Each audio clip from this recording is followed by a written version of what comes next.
It's Saturday, so it's been 4 days of the fires, and we were in the clear, but now the winds have changed, and I'm burping still, so my winds are the same. I have very, very, very bad anxiety right now. I used to have really bad anxiety as a kid where I get panic attacks. And then it happened again when I moved to New York where I would get panic attacks all the time. And my panic attacks aren't like, oh, I'm stressed. It's like my body shakes, my throat closes up. So that's now resurfaced with everything that's happening with the fires. And I keep trying to make my body chill out, but it's impossible. And weirdly enough, the only thing that I've been able to do that helped was cook and then go to a cafe. I actually love going to coffee shops at times like this when I am depressed or really anxious because there's such weird people there that I zone out and I analyze and I watch. Like there's this one guy in overalls and he didn't have shoes on and he had his disgusting bare feet just sitting on the stool, like dirty feet, but also what I don't know. You're like he was like 67 in overalls and bare feet just walking around the coffee shop. It grossed me out. And then there was this other woman that came in and she had the hottest body. She was in like beige tight workout clothes and like pants, where there's the ones that like wedgie your butt. So like her butt was like perfect, but I also was like, okay, well now I know what it looks like naked. And then she had her like sports bra on that was too tight, but then the boob was like coming over top like a waterfall. And I was like, whoa, hello. Like I was turned on. I was like, where'd she come from? So that was fun to watch and watch her interact with the guy that she was like on a date with. And I was like, this outfit is, if he doesn't take you home, I will. She was so hot. Anyways, that's what I like to do. If I can zone in on other people and observe people and their behavior, it helps get me out of my own head. This is also what I did today to distract myself. I put up these stickers. This was $12 on Amazon, and the whole theme that I'm doing is Jungle Baby. So we got these, and it was so fun. Honestly, I felt like a child again. Now I understand why kids love sticker books. I think I need to get one for myself. We didn't do it the way that we were supposed to do it, which it was kind of actually more fun because then I was like, oh, he can go on his tail and he's riding up and then they're going to go and they're going to eat the plant. And we put this together. It was just one little thing. And I was like, no, we got to make a bush. We got to make a tree out of it. Oh, look at him go. Now they're kind of like shiny so you can see it behind, but coping mechanisms, I guess, really depends on who you are. But for me, I've realized that I like to do things that children do. I'm just going to end up getting in the crib and playing with the mobile and being like, everything's okay. I'm like squinting because the lights are so bright where it's like, that's my fault. I have depression. I have anxiety. Whenever I would get depressed, I would always go to Whole Foods and walk around. And sometimes I'd buy stuff. Sometimes I wouldn't. There's something about being around strangers that really helps for some reason. The thing that I feel really guilty about right now, though, is that I had shows this weekend that were kind of considered like my last hurrah before the baby comes. I don't know why I have this mentality of when the baby comes, my career in life is over. It's this weird doomsday mentality, not in the way that I don't want the baby to come. I'm like excited for the baby to come, but I have this mentality that's like, it's all over after that. I don't have my freedom. So this is the last time that I can do stuff when my goal is obviously to still do stand up. Like I'm still a comedian and I still am pursuing my career, but I am very afraid of how I'm going to do that after because my husband travels for work all the time. So I'm going to be here by myself. We can't afford childcare and all that kind of stuff. So I'm really going to have to figure out how to still do what I love in my career along with being a mom. And I think because I have no idea how that's going to go, I'm very closed-minded about my future, or I just can't imagine or understand how it's all going to work out. So I'm afraid. This all just feels all like narcissistic to talk about myself to a camera. I'm very uncomfortable with doing this still, but I'll keep going. They canceled the show, which makes so much sense. And I truly couldn't imagine getting on stage in this state. I can't imagine making jokes or talking about myself, which is why I have trouble vlogging during this time, because why am I talking about myself when there's so many other things going on for other people. I feel unmotivated, especially with like healthcare.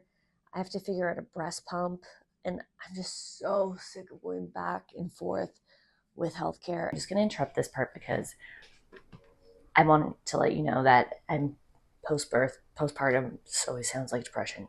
I've had the baby, but I learned a lot from being in the hospital and what they charge you and all that kind of stuff. So I'm going to do a little snippet at the end with that information, just so you can have it and you don't have to wait till 17 more episodes to figure that out, because I think that is very helpful. I'm making a smoothie. It's shit all over my hands. I need a goddamn free breast pump, okay? California gives it to you. LA Care's like, nope, we don't give it. You have to ask UCLA. I ask UCLA, no, we don't give you. I have to ask LA Care. LA Care's like, oh, actually, ask Cover California. Cover California's like, no, you gotta go back to healthcare. Like, can I just get the breast pump? This is so hard. So now I've just stopped looking. And everyone's like, you need a breast pump. I'm like, it's too hard.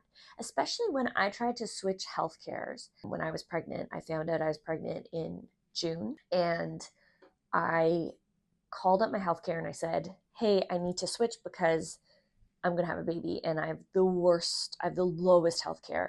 And they said I couldn't because it's not a life-changing event. And the only time I can change my healthcare is if it's a life-changing event. And I was like, okay, well, I'm pregnant. So that seems like a pretty big life-changing event.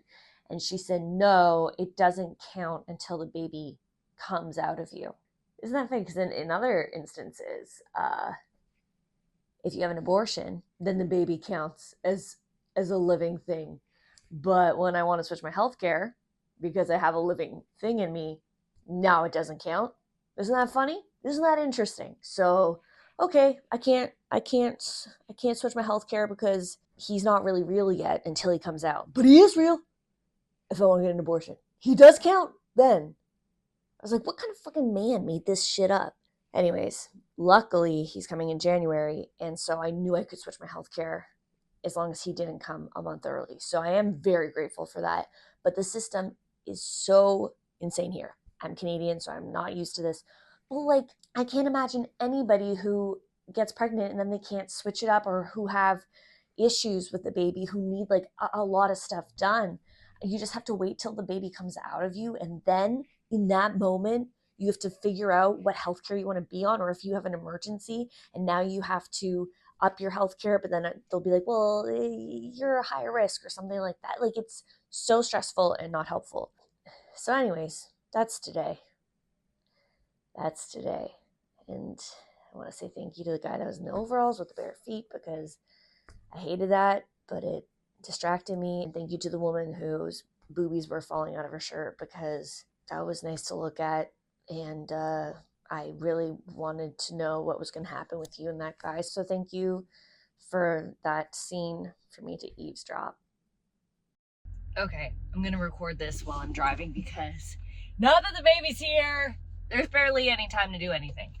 And I had to go do an errand. I have to be home in 20 minutes. But then I want to get this app out. So we're gonna double dip. I'm not gonna look at the camera, I'm gonna look at the road, okay? So I'm not one of those. But let's put my seatbelt like this so the microphone like really gets my birth would have cost me $38,000 without healthcare. They charge you for things that you don't know they're charging you for. First of all, giving your baby to the nursery is an option. And I had one nurse that was totally against it. She was like, no, you need to like keep your baby here. And I was like, no, I need to sleep. I just gave birth. I've just been, I'm a little tired. So the other nurse came in and was like, do you want to give your baby to the nursery? I said, yes, please. So then you get a full night's sleep, right? But what they don't tell you is how much the nursery is. The nursery is $1,000 a night, depending on where you are. And if I hadn't known that, I still would have done the nursery, because the sleep was worth it and healthcare paid for it. But it depends what kind of plan you have.